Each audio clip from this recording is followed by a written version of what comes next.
Hmm. Tapi sejarah sangat terikat dengan his story Ya. atau her story. Jadi terikat dengan his story gitu Ya. loh. Story Versinya siapa gitu kan? Iya gitu. Lanjut. Oke, nggak apa-apa. Ya, saya menikmati ya. Kalau beliau berdebat ini saya menikmati. Walaupun terkadang, memang menurut saya kadang-kadang beliau ini kesimpulannya mengenai agama Kristen ini terlalu terburu-buru. Seperti itu. Nah, bagus tuh Bang Giga ngomong itu sebenarnya menurut saya jujur banget itu ya. Karena memang kalau lihat kan Ustadz Zuma ini atau Bang Zuma ini punya kesimpulan itu tentu bukan tidak berdasar kan. Menurut Bang Giga gimana? Berdasar nggak kira-kira?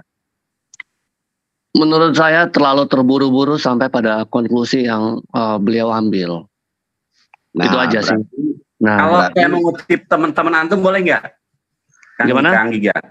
Gimana? Jadi kalau teman-teman antum, maksudnya di Kekristenan ya, selama saya kalau ada gerilya main ke sana, beliau itu menganggap Pak Zuma itu ada kecenderungan menghujat, salah dalam memaparkan apa yang diyakini dia apa yang ada kitab mereka. Nah ini mungkin bagus kalau antum ada waktu hari ini untuk mempertanyakan itu. Apakah antum sepakat dengan pernyataan saudara saya ini gitu kan? Ketika dia memaparkan agama Anda kan, yang tentunya yang berhak memaparkan agama ya kalian kan gitu. Tapi Ustadz kami ini begitu piawai penilaian saya ya, memahami dari ayat ke ayat. Nah menurut antum gimana itu gitu?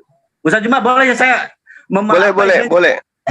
Ya ini boleh untuk Zuma ya, izin ya, yang Zuma ya.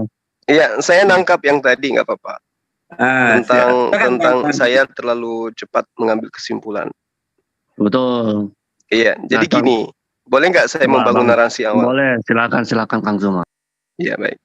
Jadi dasar pijakan saya itu kemudian tentu adalah Al-Quran. Saya nggak berani kemudian melakukan satu hal yang keluar daripada akidah saya. Al-Quran yang membimbing saya. Jadi ketika Al-Quran mengatakan fala tuti'il kafirina wajahiduhum bihi jihadan kabira, itu yang membuat lisan saya kemudian untuk mengurai apa yang ingin mengkanter kemudian apa yang diurai oleh teman-teman Kristen terhadap iman saya. Jadi bukan menyerang Kristen, tapi saya mempertahankan iman saya. Ketika Al-Quran membimbing saya mengatakan laqad kafaral ladina qalu innallaha huwal masihu ibnu Maryam, maka saya kemudian punya sebagai orang Muslim pasti tentu saya merasa terpanggil untuk menyampaikan itu.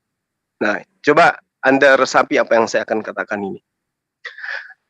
Ketika Al-Quran mengatakan laqad kafaral ladina qalu, berarti ada orang yang kemudian dikatakan oleh Al-Quran, oleh agama kami, oleh Tuhan kami, kafir orang-orang yang mengatakan Nabi yang diutus kepada Bani Israel itu adalah Allah.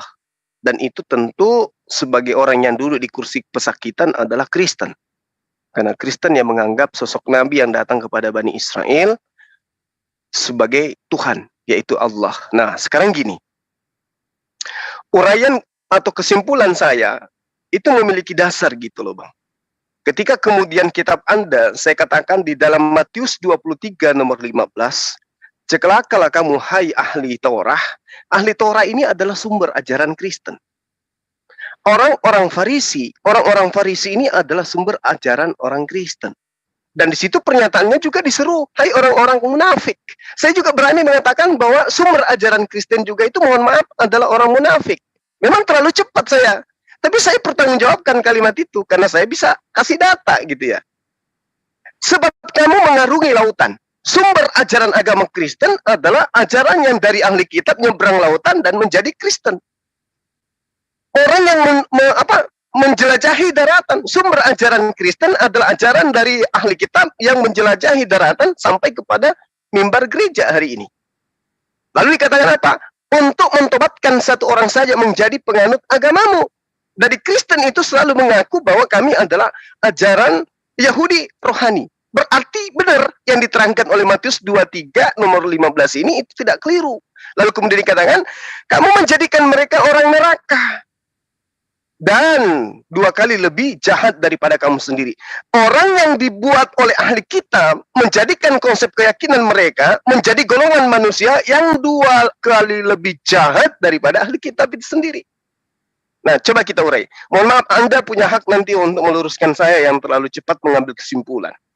Ketika dikatakan celakalah engkau ahli Taurat, Filipi 3 nomor 6, Paulus adalah ahli Taurat. Celakalah engkau hai orang Farisi, Kisah Para Rasul 23 nomor 6, Paulus adalah orang Farisi. Celakalah engkau wahai orang munafik, 1 Korintus 9 nomor 20, 23, 22, jelas di situ ada indikasi kemunafikan. Ketika dia mengatakan Yesus Kristus tidak berguna bagimu jika engkau menyunatkan dirimu, tetapi dia dengan teganya menyunatkan Timoti. Itu membuktikan bahwa dia orang munafik. Ketika sama orang Roma, dia ngaku Roma. Ketika orang Yahudi, dia ngaku sebagai orang Yahudi. Munafik dia. Engkau menjelajahi daratan. Kisah Para Rasul 19 nomor 1. Satu perikop Anda baca, di situ menceritakan Paulus menjelajahi daratan.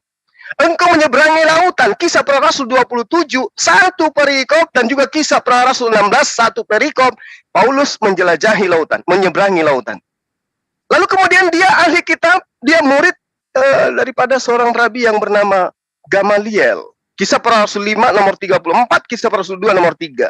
Jadi apa yang diurai oleh pernyataan Matius yang katanya itu adalah pernyataan Yesus, terpidananya di sini adalah Paulus, dan itu kita bisa bukti secara data. Menurut saudara, kalau bukan Paulus, tolong tunjukkan kepada saya agama apa yang berdiri mengatasnamakan sebagai ajaran ahli kitab selain dari Kristen? Hindu, Buddha, Konghucu, Islam, atau agama apa? Silakan.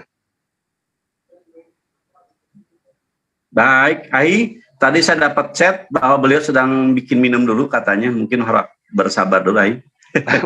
berarti apa yang saya sampaikan tidak didengar oleh beliau? Silakan. Izalah ada dari Rion juga. Beliau kayaknya berdua yang ini. Saya dengar. Cuman takutnya hilang sinyal. Bisa menyimak ya? Kang Giga bisa menyimak obrolan Ustaz saya tadi? Enggak, saya dengar. Jadi tunggu sebentar ya. Agak. Ya, saya sambil nyimak. Ah, gitu. Baik. Untuk ada Rion, maaf kami sedang menunggu tuduhan Anda ini tidak berdasar. Kenapa? Karena pada saat itu Paulus ini bekerja sama dengan para Hawariun. Nah, para Hawariun itu teman-teman kayaknya ada suara nggak bagus di Giga ya? Apakah sama? Iya, saya diulang tadi robot. Sebentar saya pindah dulu. Tunda sedikit. Pak Abdurrahman tolong dipandu Pak Duran ya, tolong Ai. Siap. Ya, siap. Saya titip.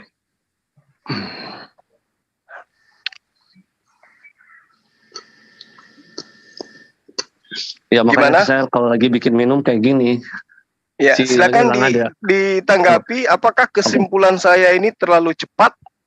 Ya, kalau menurut saya kesimpulan Anda memang terlalu cepat ya. Ya, silakan. Karena Anda harus garis bawahi juga bahwa Paulus itu bekerja sama dengan Hawariun, para rasul-rasul yang bersama-sama dengan Yesus, dan dia mendapatkan pengajaran tentunya sama dengan apa yang Rasul kami kabarkan. Seperti itu Pak Ustadz. Iya. Saya dengan Rion ya, saya izin. Baik.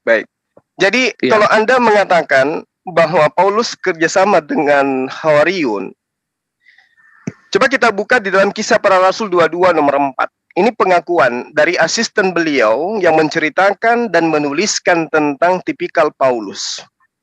Dan itu adalah pengakuan dia, pengakuan sang Paulus sendiri. Aku menganiaya pengikut-pengikut jalan Tuhan sampai mereka mati. Laki-laki dan perempuan kutangkap dan kuserahkan ke dalam penjara. Sebentar, gimana tuh? Iya, silakan. Pengikut jalan Tuhan, dan aku telah menganiaya pengikut jalan Tuhan sampai mereka mati, laki-laki dan perempuan kuserahkan dalam penjara. Ya, dia di sini tuh sedang berbicara bahwa dulunya dia adalah orang jahat. Dan memang sebelum dia menjadi salah satu dari rasul, dia adalah orang yang membunuh. Tetapi bisakah Pak Ustadz membuktikan bahwa setelah dia menjadi rasul, adakah satu darah dia tumpahkan? Bahkan dia mati demi Kristus. Baik.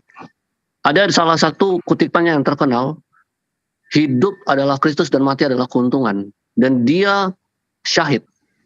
Iya, baik.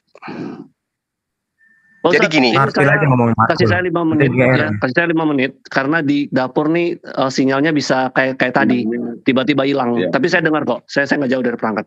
Silakan rekan saya kalau Darian mau menambahkan. Baik.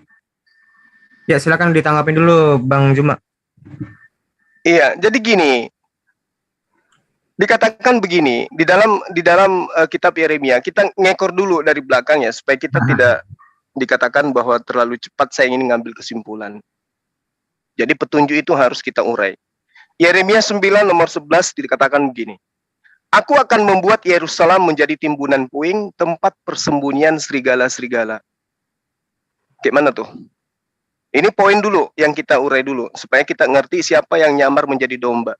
Begini Pak, begini Bang Juma, yang kita bicarakan tentang Paulus. Paulus ini kamu bicarakan dengan menggunakan kacamata Yeremia. Iya, karena itu nubuatan. Bukan. Nah, itu tunggu. Kejadian 49 nomor 10, nomor 27. Coba kita buka. Iya. Apa yang diterangkan di sana? Iya, jadi Bapak Bang Juma ini mau menjelaskan kalau ini nubuatan untuk Paulus, gitu. Iya, ini nubuatan jelas ini. Kan gini. Saya dikatakan terlalu cepat mengambil kesimpulan. Betul. 49 di kitab Kejadian nomor 27, ketika Yakub memanggil anak-anaknya, tiba masa Benyamin, dinubuatkan. Benyamin, engkau adalah seperti serigala yang menerkam. Seperti serigala yang menerkam, pada waktu pagi ia memakan mangsanya, dan pada waktu petang ia membagi-bagi rampasannya. Gitu.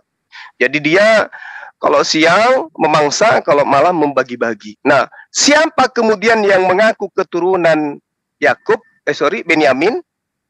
Baca di dalam Roma 11 nomor 1. Betul. Apa yang diterangkan? Betul. Aku ini adalah keturunan Benyamin. Baik, aku tanggapin ya. Boleh share screen nggak? Ya. Aku share screen dulu. Silakan. Ustadz? Apa perlu teman untuk ngobrol begini, Ustaz Juma? Ayo. Enggak apa-apa, Bang. Apa ya? Biasa aja, biasa. Kalau kiranya mungkin Kang Alif. Apa ini juga teman gua kok. Ya, si Bang Juma teman saya juga kok. Ya, siap. Teman bro, teman. Nanti saya yang urut kabel aja, Kang Angon, gampang. Ya, sok ditemenin ya. Saya. Gini, memang seluruh kitab Taurat, kitab nabi-nabi dan Mazmur itu menulis tentang Yesus. Yang dinubuatkan itu apa yang mereka nanti itu bukan sosok Paulus, tapi memang sosok Mesias, Bang. Jadi kalau kamu bilang ini adalah menubuatkan tentang Paulus, itu bahkan berbenturan dengan apa yang diyakini orang Yahudi sendiri yang menolak Yesus. Nah, jelas di sini disebutkan, yakni bahwa harus digenapi semua yang ada tertuliskan ini terkait karena abang ini menyebutkan itu nubuat toh. Nah, yakni bahwa harus digenapi semua yang ada tertulis tentang aku. Bukan tentang Paulus. Dalam kitab Taurat Musa, Torah, kitab Nabi-Nabi, kitab Neviim, dan kitab Mazmur, kitab pertama dari kitab Ketuvim. Itulah adalah kalau mereka menyebutnya di abad ketiga disebutnya Tanakh. Torah, Neviim, Ketuvim. Itu Talmud Babilonia menyebutkan. Tapi kalau mereka nyebutnya, kalau abad pertama disebutnya Hamikrah. Bukan Torah. Bukan Tanakh. Nah, jadi jelas ini adalah mentah. Kita fokus aja kalau memang para rasul itu mengenal Paulus itu dengan baik gitu. Bahkan disebutkan di dalam 2 Petrus. Kita fokus ke apa yang kita bicarakan, Bang, gitu loh. 2 Petrus 3 ayat 15. Sangat jelas di sini ini perkataan Petrus, soko guru para murid nih. Anggaplah kesabaran Tuhan kita sebagai kesempatan bagimu untuk beroleh selamat. Seperti juga Paulus, saudara kita yang kekasih, telah menulis kepadamu menurut hikmat yang dikaruniakan kepadanya.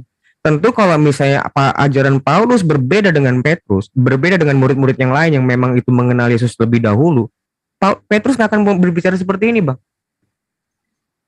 Nah, ini adalah berarti asumsi Abang itu mentah. Kira-kira begitu, Bang. Boleh silakan ditanggapin.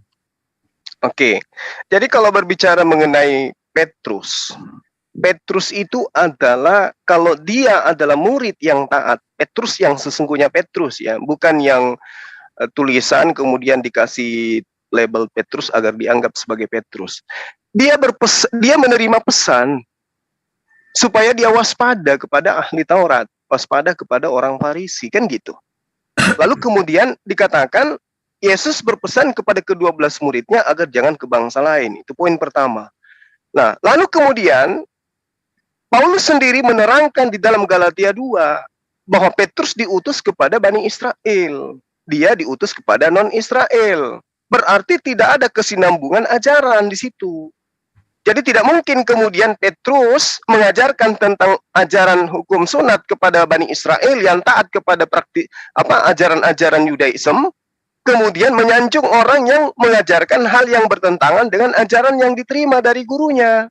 Oleh karena itulah kemudian tidak salah ketika di dalam Kisah Para Rasul dituliskan bab 9 nomor 22, akan tetapi Paulus semakin besar pengaruhnya dan ia membingungkan orang-orang Yahudi yang tinggal di Damsyik karena dia membuktikan bahwa Yesus adalah Mesias.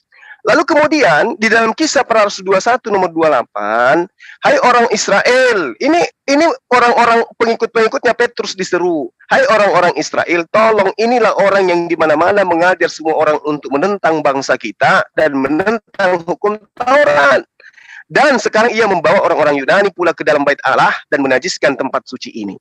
Ini yang kita harus pahami. Oleh karena itulah kemudian orang-orang Yahudi pada masa itu dia bersumpah, ya, setelah diterangkan di dalam Kisah Para Rasul 23 nomor 12, di situ dikatakan gini, dan setelah hari siang orang-orang Yahudi ya mengadakan komplotan dan bersumpah dengan mengutuk diri bahwa mereka tidak akan makan atau minum sebelum mereka membunuh Paulus. Jadi nggak mungkin kemudian Petrus masuk dalam gerombolan yang bisa mengakui Paulus itu adalah orang benar, nggak mungkin.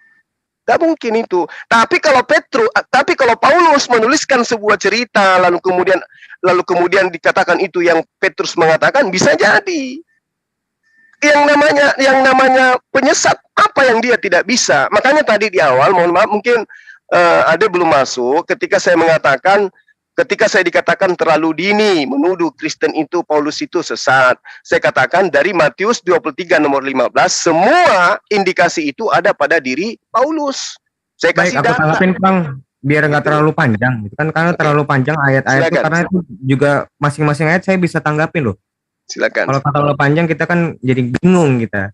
Yang di sini itu yang mendengar juga bingung. Mereka nggak bisa ngomong aja itu. Nah, ini berarti abang ini kan sudah mengklasifikasikan, oh itu Petrus yang mana dulu. Nah, ini kesulitannya. Sementara kalau abang bilang Petrus itu dengan Paulus itu berbeda ajaran, dia tidak akan mungkin berbicara seperti ini. Tapi abang bisa mementakan itu Petrus yang mana dulu. Selesai masalah. Sebenarnya permasalahan itu ada di diri abang. Abang itu karena tidak menerima semua di kitab ini tidak diterima pada prinsipnya. Nggak ada yang nggak diterima, semua ditolak.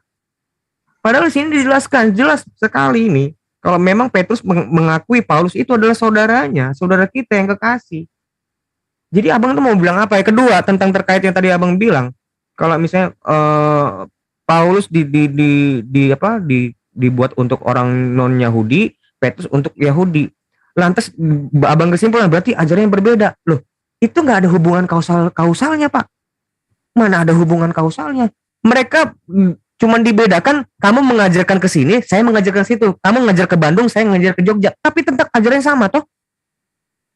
Jadi itu nggak membuktikan apa-apa kalau kamu membuktikan, kalau abang ini mau membuktikan bahwa Paulus dan Petrus itu dari hal itu sangat nggak ada hubungan kausalnya. Sebab akibatnya nggak ada. Itu cuma masalah di golongannya karena Paulus itu digolongkan buat orang-orang non-Yahudi, Petrus buat orang-orang Yahudi, lantas tidak bisa disebutkan ajaran itu berbeda karena memang tidak ada hubungan kausalnya. Kira-kira seperti itu, Bang. Silakan. Iya, jadi gini loh.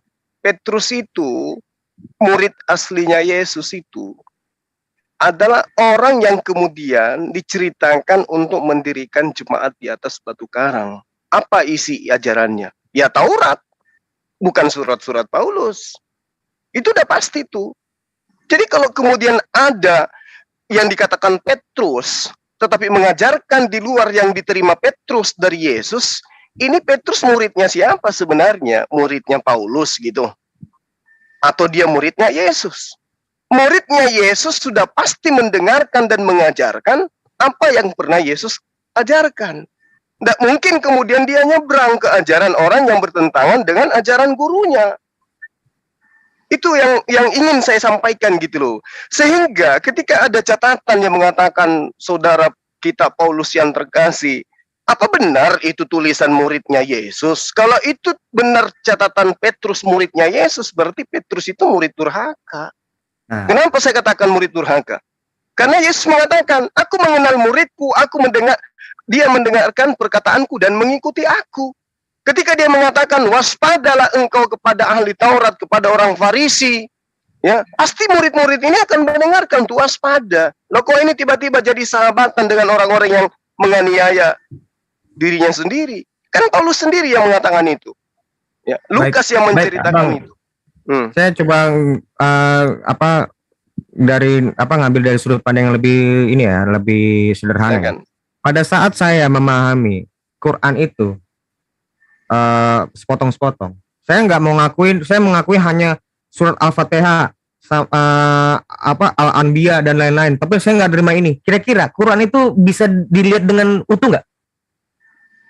Tergantung dari ayat yang Anda ambil itu ayat yang mana. Iya, kalau memang saya punya mental, saya nggak percaya nih, saya cuma percaya Al-Fatihah karena menurut saya itu bagus. Tapi yang lain nggak apa-apa. Kira-kira itu bisa nggak memahami Quran itu secara utuh?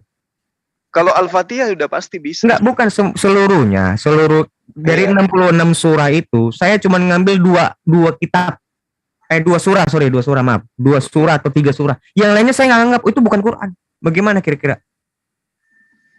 Ya, enggak bisa karena Al-Quran. Nah, begitu juga dengan kitab kami. Nah, kalau abang itu hanya dengar dulu bang, biar saya selesai dulu. Kalau abang itu hanya mau menerima apa yang abang suka, tentu Alkitab itu akan dilihat sesuai dengan pandangan abang, bukan dengan pandangan Alkitab. Maksudnya itu bukan dalam khususnya perjanjian baru. Nggak bisa bang, nggak bisa seperti itu. Itu poin pertama. Poin kedua tentang ini, yang abang bilang mereka itu mengajarkan Taurat, enggak. Mereka tidak pernah bukan ngajarin Taurat. Mereka itu mau mengajarkan tentang si Sang Kristus ini yang telah menggenapi seluruh Taurat itu. Bukan mengajarkan Taurat lagi. Ngapain mesti diajarin ahli Taurat itu dengan mereka? Mereka paham kok Taurat. Tapi kan yang mereka nggak paham tentang penggenapan ini, siapa itu sosok Mesias, yang mereka nggak paham. Jadi anggapan abang menyebut bahwa para rasul itu mengajarkan Taurat itu bohong dan salah. Udah salah dan bohong itu. Ada 2 poin, salah dan bohong. Yang mereka ajarkanlah mereka tentang apa yang telah kuperintahkan kepadamu, Matius 28 ayat 20. Yaitu ajaran Yesus, bukan Taurat. Nah, oke. Baik. Taurat. Yesus mengatakan di dalam Matius 5 nomor 19. 17 sampai 19, ya. Bahkan dari 15. Jangan kau nyangka aku datang menghilangkan. Kan itu poinnya. Barang siapa yang meniadakan meski setitik pun, meski yang paling terkecil sebelum langit dan bumi lenyap, dia tidak akan menempati tempat dalam kerajaan surga, melainkan kerajaan Tuhan, melainkan tempat rendah. Kan itu yang diajarkan. Baik, saya jelaskan di situ. Matius 5 ayat 17 tentang aku datang bukan untuk mentiadakan Taurat, melainkan untuk menggenapinya. Betul. Nah, dalam arti begini, karena seluruh itu bukan hanya Taurat disebut ya, itu kitab nabi-nabi juga ya. Kitab Taurat dan nabi-nabi itu dibedakan tuh, artinya Nevi'im juga termasuk di dalamnya. Seperti yang tadi saya bilang di Lukas 24 ayat 44, kita baca lagi ya, Lukas 24 ayat 44. Coba aku tampilin lagi. Lukas 24 ayat 44.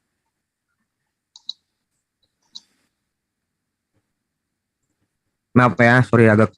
Nah ini deh. Bukan. 44. Ini dia. Ya, ini bahwa harus digenapi, ini hal yang sama ya. Penggenapan semua yang tertulis tentang aku dalam kitab Taurat Musa dan kitab nabi-nabi dan kitab Mazmur Justru dia datang menggenapi itu, Bang. Sama seperti gini, saya ini analogi ya, ini sifatnya analogi. Gue datang karena gue diundang, ada undangannya. Undangan itu bukannya nggak berlaku, justru karena undangan itu ada, gue datang. Makanya disebut aku datang, justru karena kitab sebelumnya itu menulis tentang dia, karena ada kedatangan si anak manusia ini, sang Mesias ini. Maksudnya Yesus itu, Bang.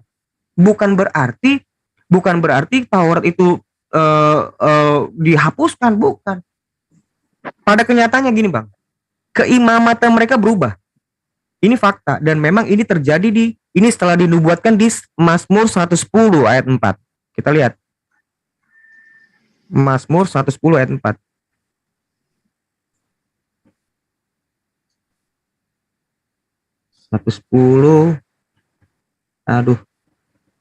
Ini ayat 4. Tuhan telah bersumpah dan tidak akan menyesal. Engkau, ini maksudnya disebutnya adalah yang Mesias ini ya, adalah imam untuk selama-lamanya menurut Melkisedek. Bukan menurut Lewi lagi. Itulah kenapa baik secara teologis maupun historis Bait Allah itu rubuh, hancur sampai sekarang, nggak pernah lagi. Kenapa? Keimamatannya memang berubah sekarang. Imam yang untuk selama-lamanya ini adalah menurut Melkisedek, yaitu Yesus itu sendiri. Makanya sampai sekarang 2000 tahun mereka tidak pernah melakukan ibadah. Akhirnya mereka bentuklah namanya Misnah. Makanya bentuklah namanya Talmud abad ketiga. Dan itu, biar abang tahu nih, Misnah itu bukan berarti itu kesepakatan orang Yahudi semua, enggak. Itu bertentangan. Orang Farisi dengan orang Saduki, dengan orang-orang Alexandria, dengan orang-orang Eseni, itu nggak sepakat loh tentang masalah Misnah.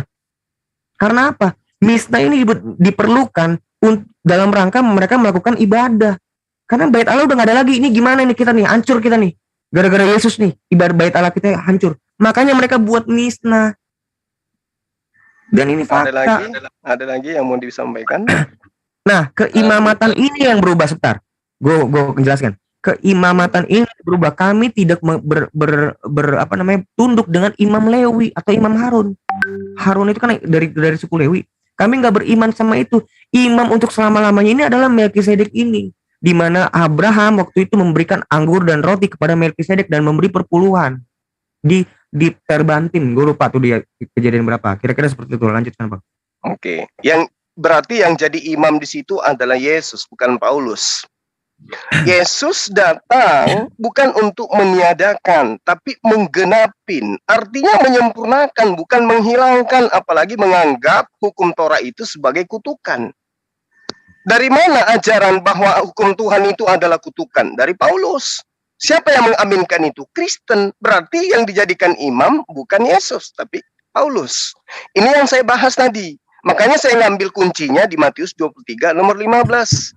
Agama mana yang dibentuk ahli kitab, orang Farisi, orang munafik, mengarungi lautan, menjelajahi daratan, kemudian mentobatkan orang, masuk ke dalam agama mereka, menjadi orang neraka, dan 2 kali lebih jahat daripada mereka. Agama mana ini yang dimaksud? Siapa yang sedang diceritakan ini? Sementara Yesus ketika datang, meminta agar waspada kepada ahli Taurat. Bukan waspada kepada orang Arab. Bukan waspada kepada orang Islam. Tapi waspada kepada orang Yahudi yang ada di tengah-tengah dia sendiri. Apa yang dikatakan oleh Yesus? Sabar. Apa yang dikatakan oleh Yesus di dalam kitab saudara? 1 Yohanes 2. Apa yang dikatakan di situ? Ketika dikatakan, hai anak-anakku, ini Yohanes menceritakan tentang hal ini. Anak-anakku, waktu ini adalah waktu yang terakhir. Dan seperti yang telah kamu dengar, seorang antikristus akan datang. Sekarang telah bangkit banyak antikristus. Itulah tandanya bahwa waktu ini benar-benar adalah waktu yang terakhir. Memang mereka berasal di antara kita. Tetapi mereka tidak sungguh-sungguh termasuk pada kita. Sebab jika mereka sungguh-sungguh termasuk pada kita, niscaya mereka tetap bersama-sama dengan kita. Tetapi hal itu terjadi supaya menjadi nyata bahwa tidak semua mereka sungguh-sungguh masuk pada kita. Jadi ada antikristus yang berasal dari tengah-tengah Yesus. Itu makanya aku bilang tadi, ada keturunan Benyamin yang menjadi serigala yang mengawali karirnya dengan cara menganiaya, membunuh murid-murid Yesus. Kok tiba-tiba jadi jenderal, tiba-tiba jadi rasul? sementara dia adalah antikristus. Baik, aku tanggapin ya Pak. Silakan. Saya tanggapin. Yon, sebelum nanggapin dikit kasih tahu Kayapas, Billy udah ada. Ya, gue di sini gimana mau ngasih tahu? Lu kesana lah, ya kamu kesana lah. Masa saya kesana? Gue dikit. Ya nanti dulu, tunggu gue mau kelarin ini dulu lah. Ini lu mau ikutan? Gue lagi ngomong sama Bang Juma sebentar. Iya, ke Kayapas tolong di chat. Kayapasnya. Ya nanti aja, sebentar dulu. Bentar ini fokus ini. Ini pengejilan nih kepada Bang Juma nih. Jangan main-main. Nggak bercanda nih saya. Nah, gini Bang, gue tanggapin ya tentang yang Abang bilang. Yang menghilangkan itu menurut saya justru Islam yang menghilangkan Taurat, menghapus Taurat. Sampai gundul di Quran tuh nggak ada Taurat. Quran ya Quran. Tapi di situ dikatakan berasal dari Abang akuin nggak? Coba ada nggak Taurat di dalam kitab Quran? Ada. Nggak ada. Ada dong. Mana, perintah Taurat itu ada dalam Al-Quran. Mana coba? Ada lengkap. Ya di mana? Di dalam Al-Quran itu ada. Di mana? Banyak tersebar dalam ayat-ayat satu aja. Ya, jangan ada ilah lain. Enggak, satu aja. Itu udah jelas itu. Jangan ada loh, itu Quran atau Taurat? Al-Quran yang menerangkan itu. Udah Quran, makanya sebenarnya teman-teman semua. Al-Quran. Ada nggak Taurat? Ada. Mana? Hukum Taurat itu kan 10 perintah. Surah berapa? Kan? Surah berapa? Katakan, misalnya surah berapa? Surah berapa, Bang? Surah berapa? Al-Hasyr ayat 23 misalnya. Surah Al-Hasyr itu Quran atau Taurat? Al-Quran. Ya udah, berarti nggak ada Taurat kan? Udah. Yang dimaksud gini loh, Bang. Masa iya seperti sesungguhnya. Ini kan kata saya, Bang. Ini kata saya, Bang. Lain diambil masuk ke kitabnya itu wajar. Kristen gini. Namanya penumpang. Jadi ngambil kitabnya orang untuk jadikan tameng supaya dianggap sebagai Bang Juma. Nabi. Al-Quran tidak begitu, tapi kalau muatannya Torah ada di dalam Al-Quran. Bang Juma, ada kitab Taurat nggak? Kitab Taurat ada nggak di Quran? Nggak ada toh. Kitab Taurat itu kitabnya Nabi Musa, kok jadinya ada Al-Quran? Kan? Ada nggak? Gak, saya pertanyaan sih ada atau enggak? Enggak ada. Kitab Taurat itu nggak ada di Al-Quran, tapi muatan akidahnya ada di Al-Quran. Sekarang, Abang sebentar. Berarti kita sekarang sudah dapat tersangkanya. Ada terjemahan yang katanya Taurat, tapi akidahnya menjadi pagan. Sekarang kita sudah dapat tersangkanya, teman-teman. Siapa yang menghilangkan Taurat? Taurat jangan ada ilah lain. Abangku sebentar Bang. Gitu loh. Dari mana 3 Tuhan itu? Gini, jangan muncul semua satu-satu. Jadi kita sekarang sudah dapat tersangkanya. Siapa yang menghilangkan Taurat? Yaitu Islam sendiri. Yang dimaksud mana Taurat? Beda mana Taurat? Dengarkan. Yeremia 31:33. Enggak, di mana? Hukum Taurat itu di dalam Quran kepada siapa? Bani Israel. Ya, di mana? Sekarang fokus bisa ada di Al-Quran. Fokus dulu. Loh, berarti di Quran enggak ada Taurat kan? Buku Tauratnya enggak ada di Al-Quran. Ya udah. Berarti Abang enggak ada. Berarti kita sekarang sudah dapat jawabannya, Bang. Kita sudah menjawab. Dereon, ini bukan pacaran lagi bertengkar ya, gantian aja biar Bang Juma satu-satu pertanyaannya dirumuskan yang benar, Dereon. Nanti Bang Zuma jawabnya biar bisa jelas gitu, jangan lagi ngomong dipotong gitu. Silakan. Ya, jadi gini aja deh, gini. Di dalam Matius 23 nomor 15, agama mana yang dibentuk oleh ahli Taurat? Silakan. Ahli kitab. Jujur aja dulu. Ahli kitab meninggalkan Yerusalem, menyeberangi lautan, menjelajahi daratan, mengajarkan agama apa? Kayak gini, nggak respect dong saya cara seperti ini. Masa di mute? Ini kan juga tadi kan Bang Dia berarti. Tadi kan saya yang ngomong. Memang ini giliran saya. Kok jadi kamu yang mute saya? Siapa yang mute kamu? Kok nuduh saya? Nggak tahu saya siapa yang mute. Saya cuma bilang ini diskusi bukan pacaran lagi bertengkar. Loh, itu karena giliran saya. Omongan giliran saya ini diganggu oleh Bang Zuma. Kalau Anda bertanya, ini harusnya. Ini saya bertanya. Saya juga nggak mau kayak pacaran lagi bertengkar sama kamu, Dereon. Biasa itu gue sama Bang Juma, biasa aja. Gantian aja. Sama Bang Juma begini. Lu ganti. Enggak apa-apa. Ini kan giliran saya. Pertama ya. Udah. Kalau Anda bertanya, dengarkan jawaban. Kamu mengganggu saja, lagi enak.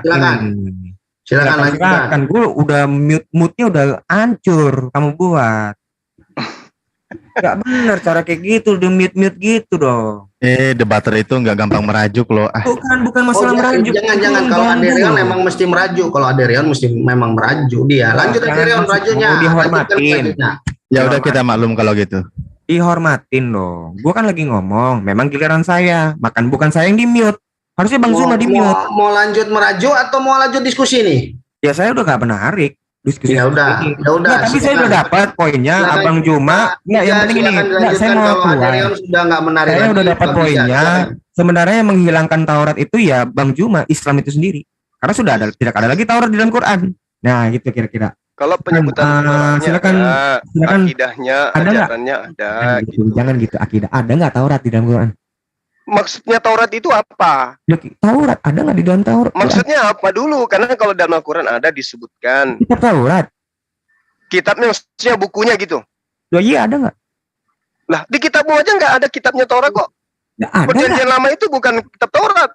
Itu adalah terjemahan dari Septuaginta. Jangan dulu. Kan udah anggap aja kan sesat. Sekarang jadi kitab Taurat ada di kitabmu. Kemudian apa lagi? Ajaran-ajarannya juga sudah tidak ada, dibatalkan semua di kitabnya. Baik. Kalau di Al-Qur'an disebutkan musaddiqal lima baina yadayhi minat Taurah. Ada disebutkan. Jadi gini, kalau di Kristen, Taurat itu dimasukkan di dalam kanonisasi Perjanjian Lama. Itu termasuk di dalam Hamikra, itu termasuk di dalam kitab tanah. Dan kami tidak menghilangkan satupun itu.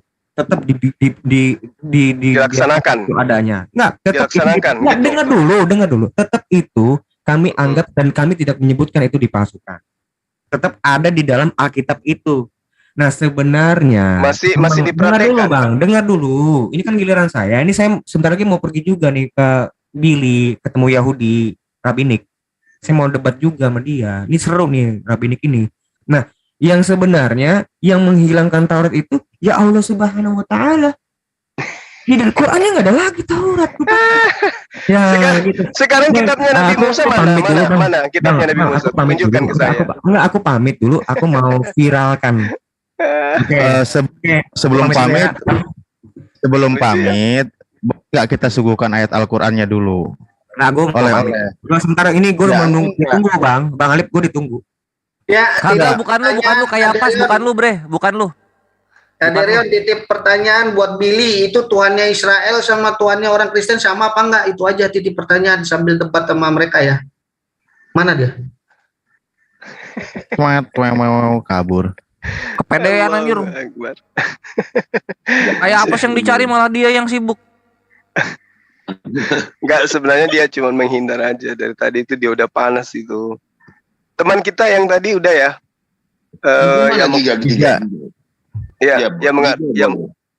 Yang mengatakan saya terlalu cepat mengambil kesimpulan itu. Giga. Iya, itu saya tidak mengada-ngada gitu, Bang. Saya itu berdasar terhadap penelitian saya terhadap kitab saudara. Ketika Yesus mengatakan bahwa antikristus itu benar berasal dari tengah-tengah kita, itu indikasinya sangat kuat kepada Paulus. Sebenarnya antikristus itu kan kalau di dalam ajaran Abang kan Dajjal. Itu saya bisa mengkorelasikannya seperti itu. Karena terlalu betul. Nah, permasalahannya ketika antikristus ini datang, itu kiamatnya sudah hampir dekat, Bang. Masalahnya ini Paulus sudah dari 2000 tahun lalu sampai sekarang belum kiamat juga. Iya, masalahnya yang menyatakan, yang berbicara mengenai kiamat itu urusan Tuhan. Nah, di mata Tuhan, usia dunia 1000 tahun itu sehari bagi Tuhan. Berarti kalau Anda menghitung 2000 baru 2 hari bagi Tuhan loh. Karena sisi Tuhan lah kiamat itu, bukan sisi dunia, bukan sisi kita. Jadi baru 2 hari. Itu kan ada kita di dalam kitab Anda kan ada gitu ya. Jadi jangan menghitung hari kita gitu. Karena kalau menghitung hari kita celaka nanti. Kenapa? Yesus mengatakan begini. Bertaubatlah karena kiamat sudah dekat. Apa sudah dekat? Dari hari Yesus. Ketika dia mengatakan itu. Kan 2000 tahun. Berarti Yesus dusta kan? Kalau menurut penilaian Anda. Kan gitu ya. Nah sekarang ketika Yesus mengatakan waspadalah. Yang diwaspadai itu adalah dia yang nyamar seperti domba. Berarti Bani Israel. Kalau kita lihat dari kacamata luar, Bani Israel. Kenapa? Karena menyamar seperti domba. Nyamar seperti Bani Israel gitu. Nah sekarang siapa yang nyamar seperti Bani Israel? Islamkah? Atau pengajar-pengajar Kristen pada awal mula? Itu dulu poinnya. Coba sekarang begini Bang, saya mau kita coba buang dulu nih Bang. Saya mau tahu nih dari pikiran Abang ya. Sekarang begini Bang, Paulus itu tadinya adalah ahli Taurat. Dia tuh kita tidak perlu mempertanyakan lagi keyahudiannya.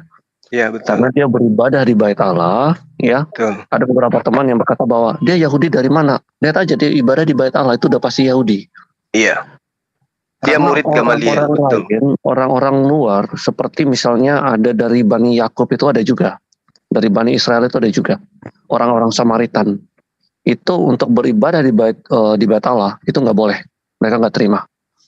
Nah, orang Yahudi ini khusus untuk orang-orang Lewi, orang-orang suku Benyamin dan suku Yehuda, tiga suku itu. Nah, dia berada di bawah asuhan Gamaliel waktu itu, salah satu ahli Taurat, pemimpin, ya. Dia mendapatkan kedudukan yang terhormat. Nah, pertanyaan saya, Bang, biasanya kalau orang mau berbohong, itu biasanya tuh ada 3 faktor biasanya, tahta, harta, wanita. Itu udah pasti. Biasanya tuh ada 3 faktor. Nah, saya tanyakan ke Abang, faktor manakah Paulus ini mentik? Karena sebenarnya kalau dia itu di ahli Taurat saja, itu sebenarnya dia dihargai sekali di sana, Bang. Ini cum laude loh di sana. Di ahli Taurat, di orang Farisi itu. Kenapa dia mau capek-capek untuk pindah ke Kristen, ya, ataupun disebut Nasrani, jalan Tuhan, apapun itu, ya. Karena saat itu Nasrani ini dibenci oleh orang-orang Yahudi. Nasrani ini dianggap telah mencemari ajaran mereka. Harta tidak dapat, dia cumalah seorang pembuat tenda. Tahta sudah pasti tidak, karena dia pun mati dipenggal. Wanita, dia hidup selibat. Nah, coba Abang dari mana Bang dia berbohong ini? Kalau menurut Abang, untuk faktor apa? Iya, baik. Jadi gini, Al-Quran itu menerangkan begini ya, sebelum saya masuk ke sana. Bahwa orang-orang ahli kitab itu menjual ayat-ayat Tuhan dengan harga yang murah. Ya. Di dalam surah Al-Baqarah diterangkan oleh Allah ayat 79. Ya. Bunyinya gini. Celakalah engkau orang-orang yang menulis kitab dengan tangannya sendiri. Itu diterangkan dalam Al-Quran.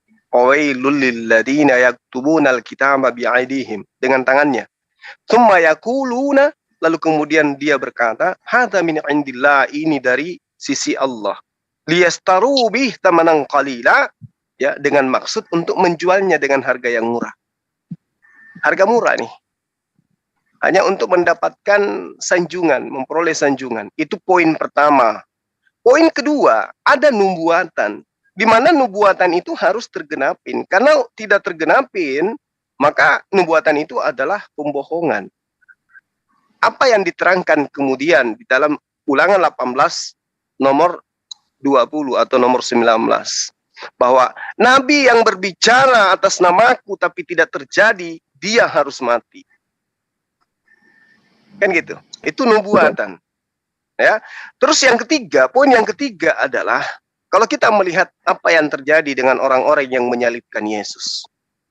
Tuhan mengorbankan manusia. Dalam proses pengorbanan manusia ini, Tuhan melibatkan manusia-manusia yang tidak berdosa, yang menjadi bagian daripada apa yang menjadi skenario yang disusun oleh Tuhan. Contoh, apa upah bagi mereka yang menyalibkan Yesus? Oh, neraka. Kalau mereka tidak menyalibkan Yesus, maka apa yang terjadi terhadap orang Kristen? Apakah Yesus disalib? Tidak. Berarti ada indikasi hal itu terjadi karena Tuhan yang menghendaki. Itu juga berlaku kepada Islam. Diserupakan dengan Nabi Isa. Berarti kalau ada tidak diserupakan dengan Nabi Isa, Isanya tidak sesuai dengan prosedur apa yang diceritakan oleh Al-Quran. Nah, kembali kepada Paulus. Anda bertanya, untuk apa kemudian itu terjadi? Untuk apa Paulus itu lakukan? Bukan untuk tahta, bukan untuk harta, bukan untuk wanita.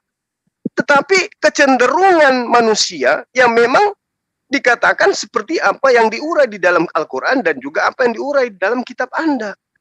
Dia adalah antikristus. Tujuannya apa? Untuk menyesatkan, untuk mengajak orang-orang itu meninggalkan aturan Tuhan. Sama ketika Samiri ya membuat lembu, apa tujuannya? Apakah harta? Apakah wanita? Apakah tahta? Kan tidak. Tapi memang tujuannya untuk menyelamatkan. Kenapa? Iblis yang ada pada diri mereka. Makanya Yesus mengatakan di dalam Yohanes 4:4, iblislah yang menjadi bapakmu dan kamu ingin melakukan keinginan-keinginan bapakmu. Ia adalah pembunuh manusia sejak semula dan tidak hidup dalam kebenaran. Sebab di dalam dia tidak ada kebenaran. Apabila ia berkata ia dusta, ia berkata atas kehendak sendiri, sebab ia adalah pendusta dan bapa segala dusta. Iblis pun sudah tahu kelak tempatnya neraka. Bukan tahta, bukan harta dan wanita. Tetapi dia mau menyesatkan manusia. Apatah lagi kalau disanjung sebagai rasul. Dikasih kedudukan rasul, 3 miliar manusia menyanjungnya setiap saat. Itu yang diinginkan oleh dia. Sampai kemudian, ya seperti apa yang saya katakan tadi. Dia mencelakai orang-orang. Kalau saudara mengatakan bahwa Dajjal itu antikristus itu adalah Dajjal, saya katakan iya, dan itu adalah Paulus. Apa pembuktiannya? Matanya nggak melihat satu. Apa buktinya? Firman Tuhan sudah ada di hadapan dia, yaitu Torah. Bahwa Tuhan tidak mungkin merubah diri, menjadi makhluk, dibentuk menjadi makhluk. Tapi mata hatinya nggak melihat. Matanya memang melihat sampai dia bisa menulis surat-surat. Cuman satu mata yang berfungsi. Karena manusia yang benar, matanya ada 2. Mata jasadnya dan mata batinnya. Mata batinnya buta, sehingga matanya cuma 1. Dia hanya melihat kemegahan-kemegahan. Oh, kalau kita berjasa terhadap pemerintah Kekaisaran Romawi, kita disanjung. Itu yang dia lihat. Oke. Silakan. Jadi begini Bang, saya tanggapi dulu ya. Tapi dalam kenyataannya itu dia itu dihukum dari penjara ke penjara.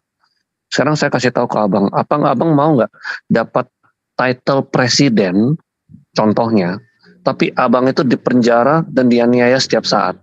Tidak akan ada yang mau, karena title presiden itu tidak ada gunanya seperti itu. Kalau misalnya Anda hidup dan menderita.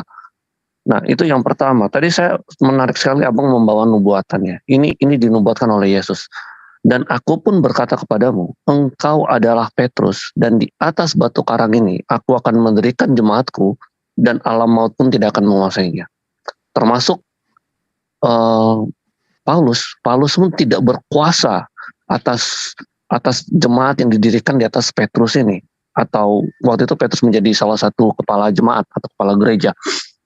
Nah, jadi kalau seumpamanya nubuatan ini patah atau gagal karena saat itu Paulus bekerja sama dengan para Hawarion, artinya Abang pun sendiri itu menentang kitab Abang, karena Hawarion adalah orang-orang yang lurus dan membela jalan Allah. Itu. Dan memang di dalam konsep cerita kita agak berbeda, karena kalau yang mengenai Samiri itu sebenarnya itu bangsa Israel sendiri yang meminta untuk membuat lembu emas. Jadi itu bukan dari orang Samiri seperti itu Bang. Coba Abang tanggapi dulu ya, ini sebenarnya topik menarik yang sebenarnya tidak, saya rasa perlu kita clearkan ya. Mungkin Abang tanggapi, setelah itu nanti mungkin saya kasih closing statement. Nanti mungkin saya mau pamit dulu Bang, saya mau lihat di sebelah nih ada Yahudi Rabbinik mau diskusi Bang, silakan Bang. Oke, jadi ketika saudara mengatakan Paulus itu kerjasama dengan Hawarion, itu keliru besar, dan itu saya katakan itu adalah penyesatan. Kenapa? Karena Hawarion ini diseru oleh Yesus, diseru oleh Nabi Isa alaihissalam. Man ansari ilallah, siapa yang mau menolong agama Allah? Agama Allah berarti perintah-perintah Allah. Sementara Paulus itu adalah oknum yang membatalkan segala hukum Tuhan. Berarti dia nggak bisa menolong ajaran agama Allah, gitu loh. Kenapa saya katakan demikian? Baca Efesus 2 nomor 15. Dengan matinya Yesus, maka dia membatalkan hukum Taurat beserta ketentuan dan ketetapan yang ada di dalamnya. Berarti apakah itu menolong agama Allah? Tidak, justru dia membantu orang Yahudi, orang Romawi dan Yunani supaya dia punya kitab suci orang Romawi Yunani itu. Kenapa dia menghilangkan babi tidak haram, sunat tidak wajib? Karena agama yang dibawa adalah agama yang dijajakan kepada orang yang gemar makan babi, yang tidak mau disunat, maka ajarannya diterima. Itu satu. Kemudian ketika saudara mengatakan, mana ada orang yang mau dipenjara, kembali kepada nubuatan. Apa yang dikatakan, yang diramalkan oleh Yesus kepada murid-muridnya. Pada waktu itu jika ada orang yang berkata kepadamu, lihat, ada Mesias di sini. Lihat, ada Mesias di sana. Maksudnya, lihat, ada Yesus di sini. Lihat, ada Yesus di sana. Jangan kamu percaya, sebab Mesias-Mesias palsu dan nabi-nabi palsu akan muncul. Dan mereka akan mengadakan tanda-tanda yang dahsyat dan mujizat-mujizat sekiranya mungkin mereka menyesatkan orang-orang pilihan. Dan yang ingin saya katakan kepada saudara, Yesus mengatakan orang yang di dalam bilik yang mengatakan ada Mesias. Itu siapa? Paulus ketika di penjara, dia berada di dalam bilik. Dia berada di dalam bilik. Bilik penjara, dia menulis surat kalau dia di sana bertemu dengan Yesus.